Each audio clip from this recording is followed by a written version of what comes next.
Ryan and my twin brother Sebastian have never ever been close. In fact, he made life hell growing up, and my parents didn't help by playing favorites, getting him better stuff on our birthday, only going to see films he liked at the cinema, and giving him extra money for housework despite us doing the same amount of work. He would always put me down, belittle me, bully me with his friends at school, break my stuff and his, then blame me, and was just a pain in general. Growing up, the only people I knew to rely on was my older sister Jane, my cousin Kai, and best friend Isaac, who all knew what an awful person my brother was. Anyway, cut to when I was 17 and I had my first girlfriend, someone I loved very much. We didn't have sex cause she wanted to wait till her 18th birthday to lose her virginity. But it turns out that she was having an affair with my brother behind my back for half the time we were together, and only got caught when it was revealed she was pregnant. I was crushed. She knew how much I hated my brother, and she saw some of the awful things he did to me, but she still went and did that. Cheating is bad enough, but to do it with him of all people. I punched him in the face and broke his nose and made him lose a tooth, but according to my parents, I'm the one in the wrong, and now we have to help this girl who is carrying my brother's child and have to help support them. My brother then said he had no intention of being a father and told my girlfriend to get an abortion. Another year goes past and me and my brother still despise each other, but I had started dating again. Was a long while, but I found someone. Found a boy I liked. I am bisexual, and this new guy Daniel I had met at college caught my eye. He was deaf and I studied sign language out of boredom, so we got talking and things just seemed to click. We date, fall in love, bring him to my friend Isaac's party to introduce him to friends, and all feels great. At this point, the only one who knew I was bi was Isaac, but one day walking into a cinema holding my boyfriend's hand, I bump into my evil twin. He points, laughs, and says some homophobic remarks. I tell him to go fuck himself, and I go see a movie with my arm round my boyfriend. When I got home after dropping my boyfriend home, I knew I'd be facing something as I walked through the front door. I saw both my parents on the sofa, my mother crying about how on earth could she have given birth to someone so disgusting. Was it too much to hope she saw the light and was talking about my brother? But nope, she was talking about me and how I'm a stain on our family's name. My father gets up to yell at me, spout homophobic remarks and slurs. At this point, I see my brother up the staircase with a shit-eating grin on his face. He then comes down and says he's uncomfortable with sharing a room with a fout, and my folks kick me out there and then.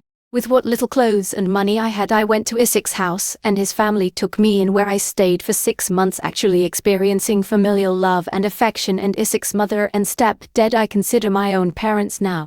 Eventually me, Daniel, and Isaac all get a two-bedroom flat together, and all is good for the time being. So cut to December last year. Me and my boyfriend, now husband Daniel, are married. Isaac was my best man. My sister and cousin Kai walked me down the aisle. I have a brilliant job in graphic design, have my own house by the sea, and life has never been better. However, I got a call from my sister that my brother was in hospital.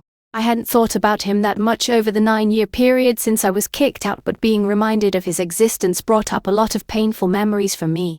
I was told by my sister that Sebastian wanted to see me and that it was urgent, so I went to the hospital he was in and met my sister outside the front entrance. I asked her what this is all about, but she doesn't tell me, and that I need to ask my twin. So I arrived to where my brother is, who have my parents at his side, and my folks actually look happy to see me, as if what they did to me hadn't happened, and Sebastian also looked really pleased to see me. It's safe to say something was off. Eventually I ask what's going on and why was I even here, to which my brother tells the family to leave us two alone. He looks so weak, as before he used to intimidate me so much. He told me that he was dying from kidney failure and has been for the past few years, but now he didn't have long left. I knew immediately where this was going. He then said he always regretted that we never got along, at which point I told him no. He looked confused and asked what I was on about, so I simply told him I wasn't going to donate my kidney to save him. He looked as if I had just shit in his food. He then went on about how bad the situation was and that he really was sorry for all the things we did to each other growing up. Like, excuse me, we did to each other. I told him that I just wanted a brother growing up that cared and loved me, who wouldn't try and break me every day for 18 years. He then called in our mum and dad and told them that I wasn't going to give up my kidney. They then started to spout off that I owed them for my existence and that I have a duty to look after family. I asked them where that duty was when they kicked me out of the house, or where that duty was every time my brother gave me a black eye, or their duty was to look after their grandchild when Sebastian decided he didn't want to be a father. I said for all the things he's done, from outing me to having an affair with my girlfriend and abandoning his child, that this was the universe's and my way of finally giving back what he dished out to bite him in the arse. I then turned around and walked out of the room, having that be the last time I ever saw Sebastian again.